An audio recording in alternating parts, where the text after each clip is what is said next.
Good morning, PASW clients and staff and friends joining us. Welcome to our little LA history class. I hope you guys are enjoying these. I always try to incorporate music, of course, but it's nice to know a little bit about our city and the history that we have. It's funny because in Europe, history is 600 years old, and in LA, history is 100. If you're 100, then then you're doing pretty well.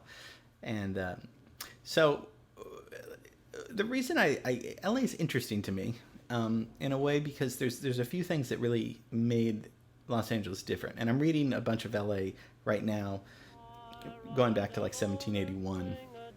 And don't worry, like we're not going to be talking about 1781. Nobody knows what the hell was happening back then. Really, it was kind of just beautiful land and everything, but there was nothing really going on.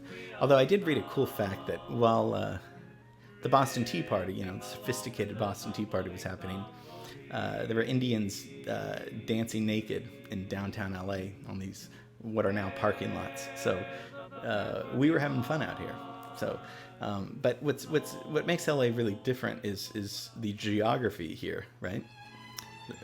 The weather, the everything around it, the mountains, the ocean, the geography, right? The car. We're talking about the early 20th century, 1920s, because the building we're going to be talking about today is from the 1931. But geography, the car, and Hollywood. Those three things are still what make LA different and Los Angeles different than any other place in the world, for better or worse. That's just but that's kind of what I think. And the car in particular was so influential because as we all know, LA is very spread out, unlike New York, so it's hard for people to see it as a city sometimes, because as many writers have pointed out, there's many cities in this one city and all that kind of stuff. But I just wanted to give you kind of historical context in the beginning that LA did not look like this at all 100 years ago, definitely 120 years ago. So but having said all that, today we're going to be talking about the beautiful building on Western and Wilshire, and we're talking about the Wiltern Theater. So it first opened October 7th, 1931. So if you think of 1931, this is during the Depression, right? Pretty much at the start of it. So the Wiltern was constructed as an act of faith in the future of this city. So it was almost like the architects, the city council, the people that give them a building, give them something that gives people hope and a change, and also get them to stay here, because for the economy, they need to make it a home for them. So the Wiltern was very influential in creating a cultural place right there for Angelenos that were suffering during this Depression. But it wasn't called the Wiltern. It was originally opened as the Warner Brothers Western Theater, because it's on Western, and it was primarily just for a movie theater. But Warner Brothers terminated the lease after about 2 years because people weren't coming, probably because of the Depression, but still it wasn't what they thought it was going to be. So it reopened as an independent theater a year later, in 1934, and it's rebranded. And I didn't know this, but when you think of it, it's very interesting. They name it the Wiltern. Why? Well, Wilshire, Will, and Turn, Western. Very simple. Cool name. I never put those two together because it's at the intersection right there.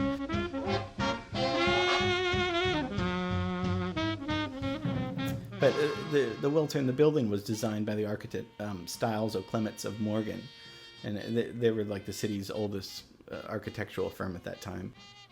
But look how beautiful it is. I mean, look at the distinctive blue glaze, the terracotta tile, and that was chosen by Pellicier's wife. So Germain Pelissier was this immigrant, and he came from the French Alps, and he bought 156 acres on the intersection for $3,200.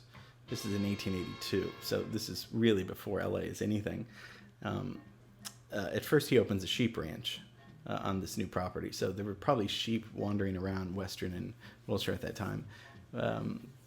He was less interested in wool production than, he really wanted a long-term investment. But and so the Wiltern, Warner Brothers, was built on his land that he owned. So for a long time, it was called the Pelissier Building, and it's a theater, and then there's offices, and a lot of doctors and dentists would, I think, quickly moved into those offices, but the theater was there for performances, and it has a capacity of about 2,300 people. So although it's not an architecture class, we should also point out that this building is one of the best examples of Art Deco architecture in the whole country, and we've talked about Art Deco, and it's kind of like this architecture and design that appeared in France after World War I originally. So this is like the 20s, right? And this was it was a style, buildings and jewelry, fashion, and all these things, and it's not to get too into it, but Art Deco is kind of like it was a pastiche of different styles put together that were sometimes contradictory. So in a way where it's modern, but it doesn't look like it's supposed to be modern, and it's all these kind of contradictory things. But and I don't even understand most of it. So but that building is very iconic for being one of the first and best Art Deco buildings ever. So. And because it's a music class, so many musicians have performed there. I mean, there's not even enough to really talk about Prince, Bruce Springsteen, Paul Simon, David Bowie, Rolling Stones, David Copperfield, the magician, and so many movies were filmed there. Barton Fink, American Hot Wax, Escape from New York, La Bamba. The front of La Bamba was filmed there. Purple Rain movie.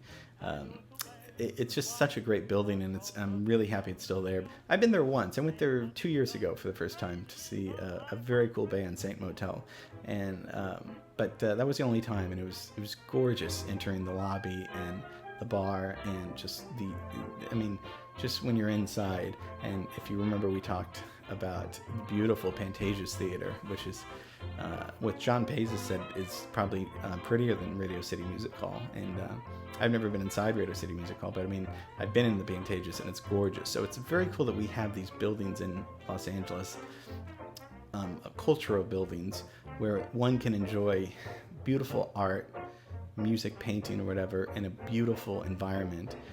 And that's so lucky that we live in a city like that takes its art and culture so seriously. Not in a serious manner, but takes it seriously, So I hope you are enjoying these little dives into LA. I know I am, because I'm very interested in the city that we live in. And okay, so that's the Wiltern Theater. Miss you guys, love you guys, and have a lot of good stuff planned for you in the future. So looking forward to that. Okay, have a great rest of the day. Bye.